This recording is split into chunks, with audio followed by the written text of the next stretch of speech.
Concurso Sempre. Inteligência em concursos.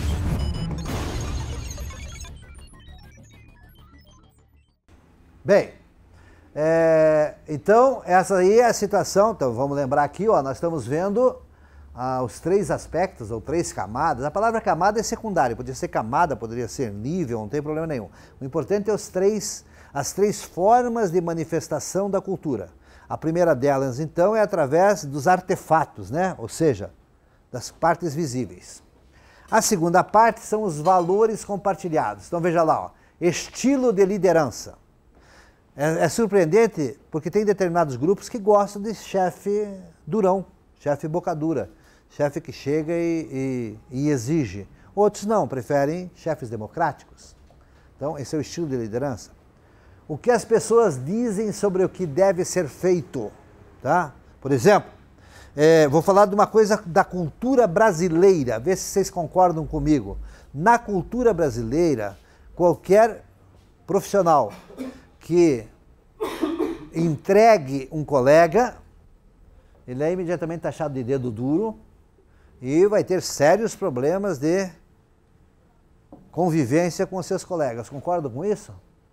No Brasil, é cultural nós não entregarmos os nossos colegas. Então, a amizade, o coleguismo está acima da denúncia, tá? A leitura da cultura brasileira é a seguinte: o chefe que se vira e descubra que o cara está aprontando. Eu estou sabendo que está aprontando, mas eu não sou chefe, é ele que se dane, estou fora, é ele que descubra. Tá? Então, se você for trabalhar em algum lugar, uma recomendação que alguém vai dar para você é exatamente: olha, não entrega ninguém, cara. Se acontecer qualquer coisa, fica na tua, não fica abrindo a boca. Por que você fica entregando os caras?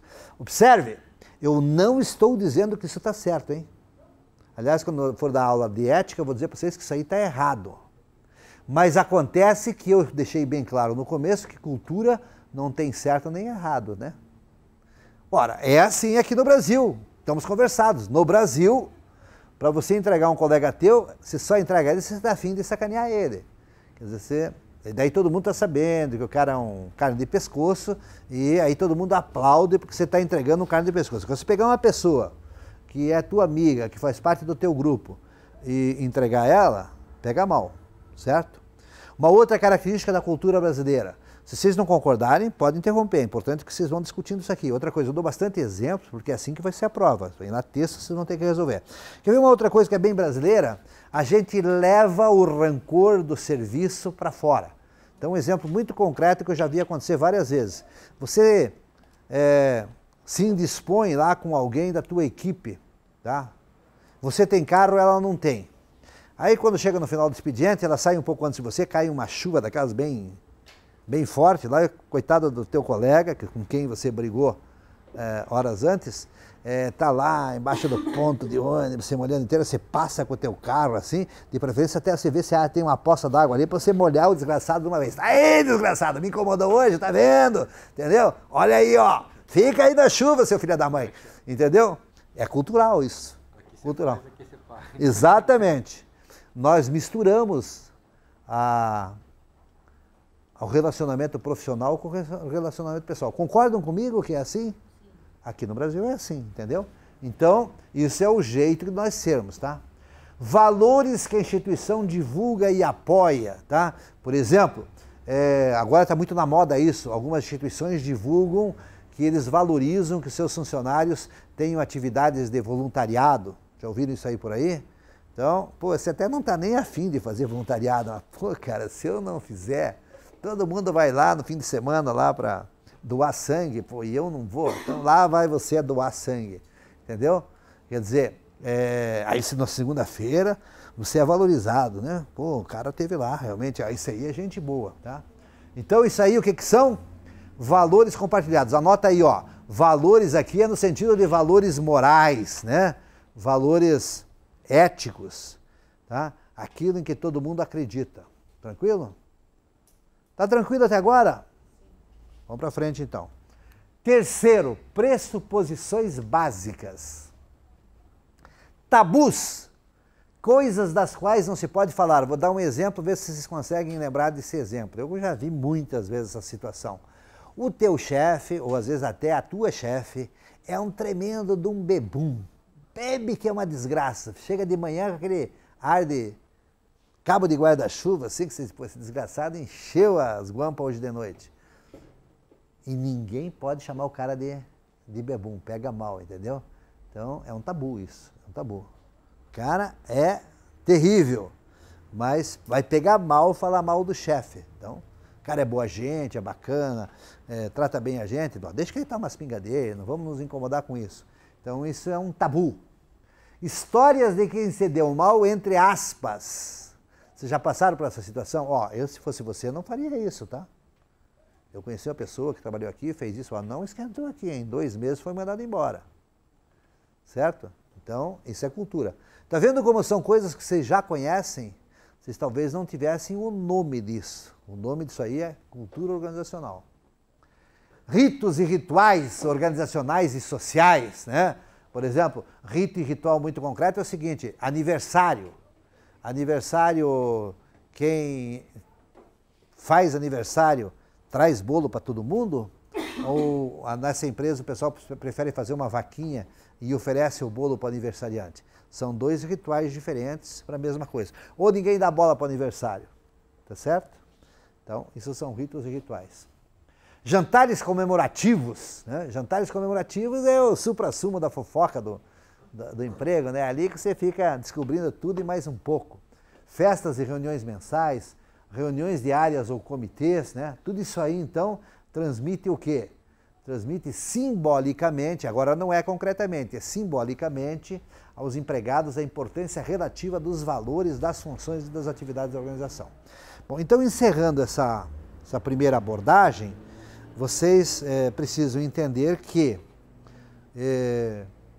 a pessoa que consegue dominar esses assuntos, gerenciar essas coisas, tem mais condições de sucesso profissional.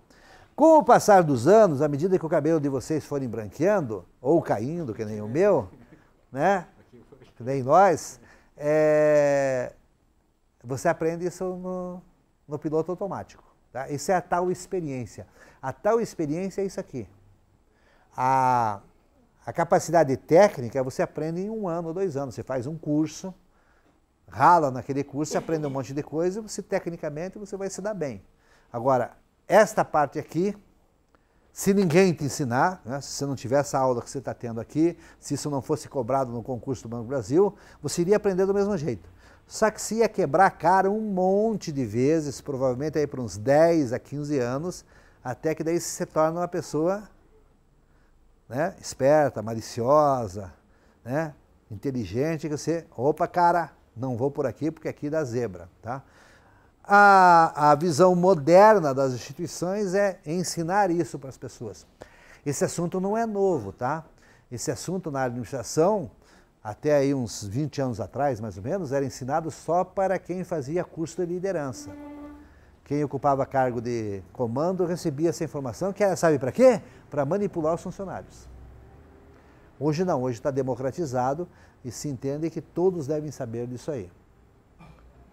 Tranquilo? Então, atenção, isso aqui você tem que guardar. Anota bem lá, ó. A manifestação da cultura ocorre através de artefatos, de valores compartilhados e pressuposições básicas. Isso aqui cai muito, tá? Isso aqui cai muito e eles perguntam muito e fazem, inclusive, às vezes, inversões de texto, né? Colocam artefatos com a definição de valores compartilhados, colocam pressuposições básicas com definição de artefatos, e você tem que estar bem seguro para navegar nisso aí para fazer ponto, tá? Então pode anotar aí. Importante. Aquela primeira parte também é importante, você tem que saber o que é cultura, mas isso aqui é importantíssimo, tá?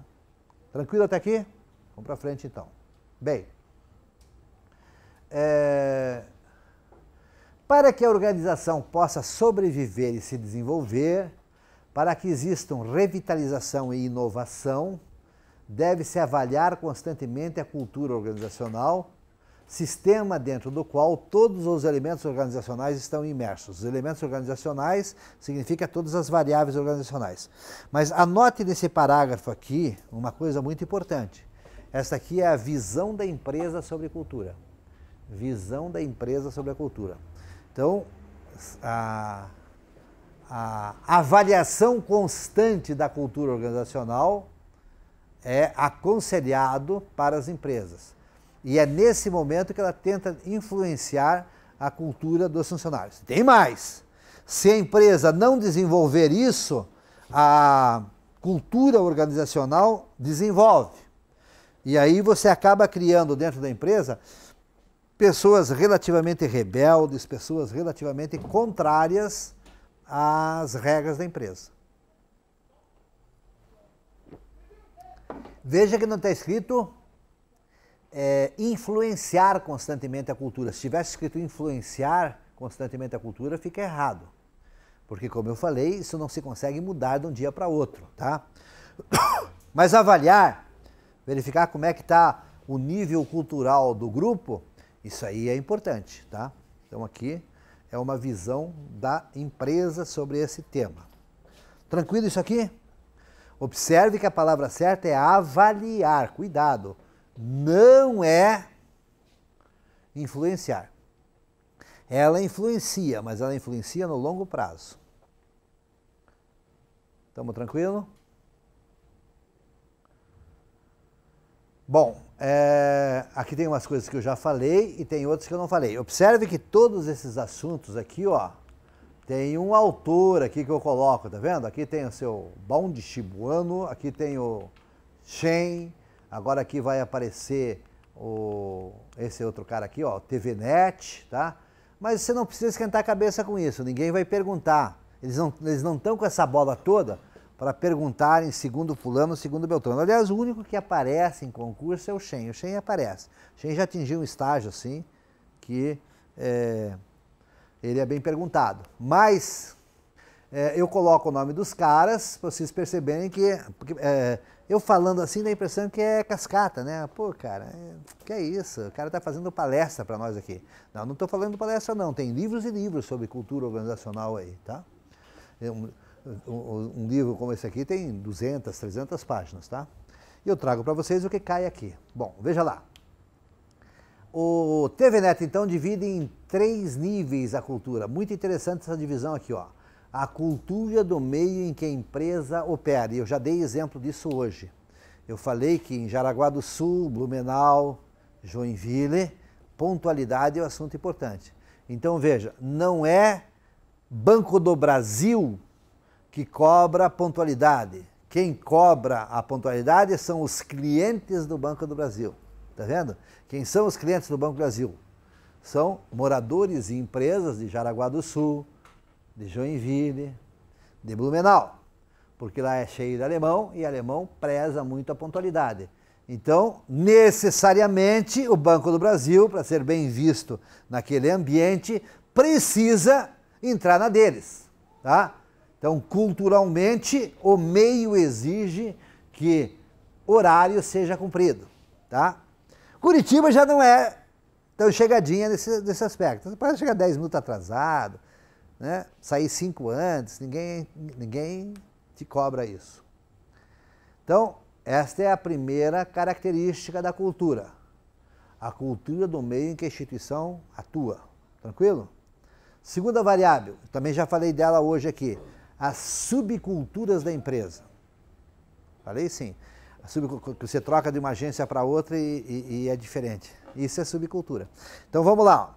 Existe a cultura do Banco do Brasil. Então, se você entra no Banco do Brasil, se você for convocado para fazer um treinamento no Rio de Janeiro, e lá no Rio de Janeiro vem gente de 27 estados, digamos assim, uns 50%, 60% é tudo como o Banco do Brasil quer. Mas tem lá uns 40% que é diferente de uma agência para outra. Tá certo? Então, anota bem isso. Quando a gente fala em subculturas da empresa, a gente está falando coisas que são verdadeiras só para um pedaço da empresa. Tá? Pode ser uma filial, pode ser uma área, pode ser um determinado estado, como pode ser uma agência só. Então é a subcultura. Quem já trabalhou em grandes empresas já deve ter passado por essa experiência. Você vai de uma filial para outra e parece que você está trocando de emprego. Usam o mesmo uniforme, conversam as mesmas linguagens, têm as mesmas orientações, mas a reação é diferente de uma para outra. Então isso chama-se subcultura, tranquilo? Isso é bem perguntado. E tem a cultura da própria instituição, que é aquela que nós vimos aí, referente a artefatos, a valores compartilhados e a pressuposições básicas. É o jeito de ser daquela instituição. Então, é o grupo social de pleno direito e com contornos claramente delimitados. Então, repassando, uma agência do Banco do Brasil, ela, em relação à cidade onde ela atua, ela tem que se adaptar à cultura da cidade. Em relação a uma outra agência da própria instituição, existe o fenômeno da subcultura, certo? E dentro da instituição tem a cultura que é própria dela. Fechado? Essa pergunta também aparece muito, principalmente esse conceito de subcultura. Esse conceito de subcultura é muito frequente. Valeu? Bem, outra classificação que pode aparecer também muito interessante. Na verdade é o mesmo assunto, mas com outra linguagem. Também aparece bastante essa aí, principalmente a terceira. Esses níveis enquadram a organização, então, em 3 óticas na análise do conceito. Elementos exógenos, elementos endógenos e elementos relacionais. Bom, exógenos e endógenos, o que quer dizer isso aqui? Olha, é uma forma sofisticada, própria de fazer pergunta em concurso, e que é sinônimo de externo e interno. Exógeno, externo. Endógeno, interno. Só que os caras não vão botar essa moleza de escrever interno e externo, né? O perguntador que se preze, esses concursos, o Banco do Brasil tem isso, ele redige a questão, daí ele lê, cara, isso aqui está muito fácil, deixa eu ver aqui no dicionário uma palavra menos usada. Para que eu vou usar externo se eu posso usar exógeno? E vem uma dica importante, viu? Para passar em concurso, você tem 2 ou 3 coisas importantíssimas. Uma delas, está aqui agora, conhecer o maior número de vocábulos da língua portuguesa. Sabe? Você tem que conhecer tudo em termos de vocábulos. E aí, uma outra dica importante, você está estudando em casa, está aí com a apostila, está estudando ela em casa, tá? Isso vale para a minha disciplina, vale qualquer outra. Aí você pega uma palavra que você não sabe o significado. Você tem que parar tudo e buscar o significado dela. Se você tem já o hábito de trabalhar com computador quando estuda, você deixa ali um dicionário eletrônico, digita e vai ver o significado. Não deixa para depois, certo? Por exemplo, hoje de manhã me perguntaram, na aula da Polícia Federal, o que significa bojo. O que significa bojo? Boa essa, né? Não é bonzo, hein? É bojo. No bojo desta lei. O que quer dizer isso? Tá vendo? Ó? No bojo, o cara não sabia, era uma questão de concurso. E, cara, essa aí eu não sei porque eu não sei o que significa bojo. O que significa bojo? Tá? Bojo significa no pacote da lei, né? Pacote no sentido de, né? Nesse conjunto de informações, tá? Ou seja, no bojo desta lei, tá? E aí vem o texto, certo? Então são palavras que são pouco usadas, assim como exógenos e endógenos, e se você domina isso, você se dá bem na prova.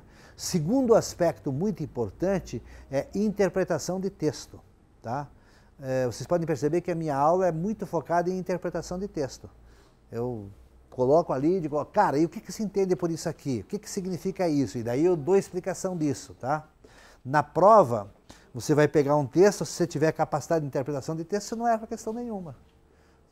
O que esse cara quis dizer fazendo esse tipo de afirmação ou de pergunta, tá? Então, isso aí chama-se interpretação de texto. Então, conhecimento de vocábulos, esse é o primeiro aspecto, tá? Segundo aspecto muito importante é interpretação de textos, certo? E o terceiro, lógico, tem uma outra por trás, né? Conhecer todo o material. É o controle emocional na hora da prova. Você não surtar, tá? Você não pode surtar na hora da prova. A gente sabe aí de muita gente que em 10, 15 minutos Pega o boné e vai embora. Cara, não sei nada dessa porcaria, tá? E se manda embora. Né? Outros chegam lá na 25ª, 26ª questão e leem e já não... Tico Coteco já não conversam mais, né? O cara já fundiu a cabeça, né? Então esse é o terceiro aspecto importante para passar em concurso, que é você manter o sangue frio, manter o controle emocional, não perder a pose, mesmo quando se pega lá 10, 12 questões, uma atrás da outra, e você não sabe nenhuma delas. Tá? Então você veja, são 3 aspectos que não tem nada a ver com decoreba, né? Interpretação de texto, conhecimento de vocábulo e não surtar não tem nada a ver com conhecimento técnico. Conhecimento técnico do tema, lógico que você tem que ter também. Bem, vamos para frente? Então, esses níveis enquadram a organização, então, em 3 óticas. Vamos lá. Elementos exógenos que influenciam a organização. Então, pode fazer aí o ajuste, né? Coisas que acontecem fora e influenciam a organização. Certo? Elementos, então, externos à organização. Oi? Tem muitos exemplos aí de elementos exógenos. Por exemplo, um problema que nós temos aqui na nossa realidade atual é a falta de segurança. Tá? Outra coisa que pode ser, por exemplo, problema... Eu tenho um exemplo. Eu trabalho numa empresa que presta serviço para a prefeitura. Certo. E a prefeitura já saiu o boato, saiu no jornal que eles vão devolver 100 funcionários. Aí hoje eu já atendi ligação de funcionários preocupados em perder o emprego. Então isso já afetou. Quer dizer, a coisa aconteceu lá na prefeitura e já deu reflexo aqui. Isso é um exemplo também. Então é isso aí, coisas que acontecem fora, tá? Professor, seria um exemplo o trânsito, por exemplo? O trânsito. Aos funcionários quando chega todo mundo atrasado. Com absoluta certeza. É um fator exógeno. Entendi. Tá? Eu achei que fosse algo mais complexo. Não, é coisa simples, é coisa simples. Pode ser coisas complexas também, né? Às vezes acontecem coisas complexas. Por exemplo, aquelas manifestações populares que nós tivemos o ano passado é coisa complexa, né? Mas é isso aí, coisas que acontecem fora, coisas que vão influenciar a cultura, tá? Bem, elementos, por exemplo, uma eleição que nós tivemos aí, a eleição se viu que perturbou todo mundo esse ano, né? Aquela briga de quem vai ganhar, quem não vai, nos últimos 10, 12 dias antes da eleição, pô, é um elemento exógeno, né? E outra coisa, tem algumas equipes que ainda estão meio bronqueadas entre seus participantes, porque um era a favor de um, outro era a favor do outro, acabou entrando no clima e acabou se danando. Aqui nós temos uma situação muito concreta aqui em Curitiba, o Atletiba, né? Às vezes, depois de um jogo Atletiba, pô, cara, o ambiente não fica bom, o ambiente não rola, culturalmente a coisa não funciona.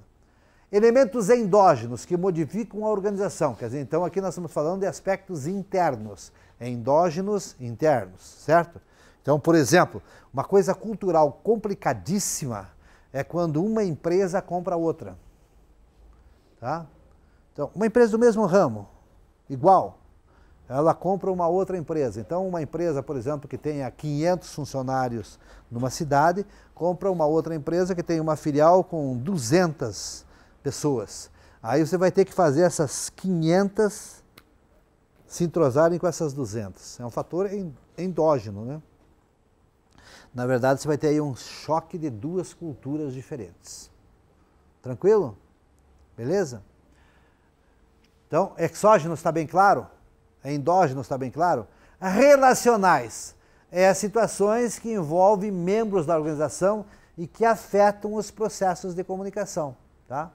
Vou dar um exemplo relacional muito interessante que muda de empresa para empresa. Em algumas empresas tem, não sei por que cargas d'água, uma orientação dizendo que é proibido envolvimento emocional entre colegas de trabalho. Você já trabalhou em alguma empresa assim? Gente, é a maior burrice que existe. Porque você sabe que quando a gente está afim de alguém, sai da frente. Vai acabar fazendo um relacionamento às escondidas e lá na frente vai dar algum tipo de confusão. Em algum momento vai dar confusão. Ora, isso é cultural. Tá? Em outras empresas não, não tem problema nenhum. o importante é o trabalho, vamos jogar aberto, afinal de contas, não tem nada demais, todo mundo aqui é adulto, né? Tranquilo, sem problema nenhum. Sabe-se que o modelo aberto é melhor do que o modelo proibitivo. Porque rola o que rolar, cada qual vai saber dos seus problemas e vai tirar de letra. Outra situação muito concreta é empresas onde trabalha pais com filhos, mães com filhos, cunhados, etc. Inclusive tem algumas empresas que proíbem a contratação de parentes para não dar confusão. Isso aí é relacional. No formulário de contratação do Senac, Tem esse tipo de... É. você tem algum parente que lá trabalha com filho? Quer dizer, ele já está querendo descobrir antes de você entrar, né? Bom, aqui o mais importante é o seguinte, ficou claro o significado de exógeno, endógeno e relacional? Sem problema? Bem, outra afirmação aqui, ó, uma das principais funções da cultura organizacional é filtrar o ambiente externo, provendo um foco sobre os itens relevantes e oferecendo soluções pré-definidas, visando controlar a ansiedade dos indivíduos no grupo quanto a ameaças exteriores. Essa aí também já caiu em concurso. A minha apostila, ela é principalmente tirada de concursos, tá? Eu pego questões e depois monto um texto completo, tá?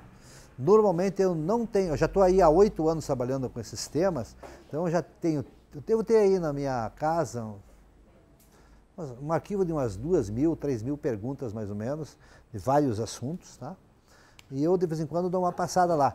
E estou sempre trabalhando. Eu trabalho em uma média de novas questões, mais de 40 por semana, e aí eu vou vendo e vou mudando minha apostila. Coisas que eu afirmei, de repente sai uma questão que muda, eu vou ter que ir lá estudar, por que é assim, o que mudou, o que não mudou, e vou adaptando a apostila. Aliás, deixa eu falar uma outra coisa interessante. Como é que vocês estão em termos de resolução de questões? Estão fazendo isso? Fundamental para passar em concurso. A situação ideal é a seguinte, vocês têm que, pelo menos uma vez por semana, baixar uma prova, pode ser do Banco do Brasil ou pode ser da Caixa, tá? Tanto faz, são concursos bem parecidos. E você tem que buscar resolver a questão. Você faz o simulado. Nós aqui fazemos simulado? Fazemos, tá? Mas o ideal é que você pegue uma prova completa, uma prova com todas as disciplinas, com aquele número de questões específicas daquela prova e tenta resolver. Você tem 2 coisas para fazer aí. Primeiro, resolver todas as questões. Segundo, medir o tempo que você leva. Lembra que você trabalha contra o relógio, certo? Então, é muito importante que você baixe essa prova e, de preferência, avise a turma em casa, ó, vou fazer aqui uma prova. Pode ser de madrugada, de fim de semana, sei lá, cada qual tem o seu estilo. Mas desliga o seu smartphone, né? Desliga computador, desliga a TV, se fecha lá num quarto, numa sala, né? E diz assim, bom, vou começar a resolver minha prova aqui. E vai do começo ao fim. Vai do começo ao fim e você vai ter um score, certo? Depois você vai conferir, você vai ter um score. Aí você vai fazer o quê? Você vai identificar o quanto você respondeu, qual foi o grau de qualidade das suas respostas. Enquanto você estiver respondendo aí 20%, 30% da prova, 40% da prova, continue com a mesma prova, tá? Deixa passar uns 10 dias, estuda aqueles assuntos que você tirou nota baixa ali na tua prova e faz a mesma prova de novo, para ver se teu score aumenta, tá? Depois que você dominou uma prova já está aí com 70%, 80% de aproveitamento, bom, agora eu vou pegar uma outra prova, entendeu? Baixa uma outra prova e resolve.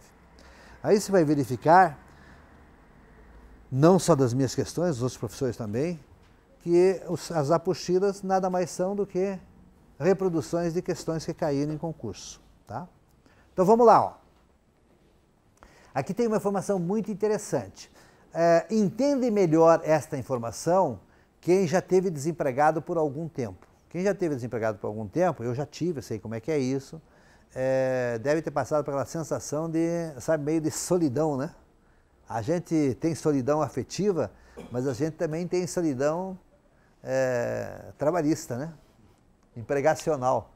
Quer dizer, cara, você vê um monte de coisa, você não tem com quem conversar. Tua família está lá, pode conversar com a família? Pode, mas não resolve, eles não sabem explicar as coisas. Então, uma das características da cultura é essa, é aquele ambiente maravilhoso que se chega de manhã, diz, cara, vi uma notícia assim, assim, assim. Não, fica tranquilo, que aqui na nossa empresa nós estamos preparados para resolver esse problema, não esquente a cabeça, aqui, olha, já aconteceu isso no ano tal, no ano tal, no ano tal, e nós fizemos assim, assim, assim, assim, assim, e correu, deu tudo certo, tá? Então, leia isso aqui para ver se você consegue enxergar isso que eu dei a explicação agora, ó. Uma das principais, olha só o comecinho, uma das principais funções, uma das principais da cultura organizacional é filtrar o ambiente externo, peneirar o ambiente externo, tá vendo? Provendo um foco sobre os itens relevantes e oferecendo soluções. Veja que eu não escrevi soluções só, escrevi soluções pré-definidas. Significa soluções prontas, né? Já testadas. Visando controlar a ansiedade dos indivíduos no grupo quanto às ameaças exteriores. A instituição que tem uma cultura forte, o Banco do Brasil tem, você tem essa sensação psicológica de proteção, tá? Isso aqui, se aconteceu, aqui eu falo com alguém aqui dentro do banco, algum grupo, e eles vão me dar orientação, tá? Então essa é uma outra característica da cultura que, se aparecer na prova, você vai colocar que está certa.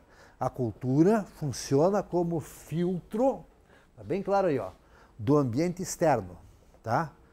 Filtrando de que forma? Controlando a ansiedade ao oferecer soluções pré-definidas.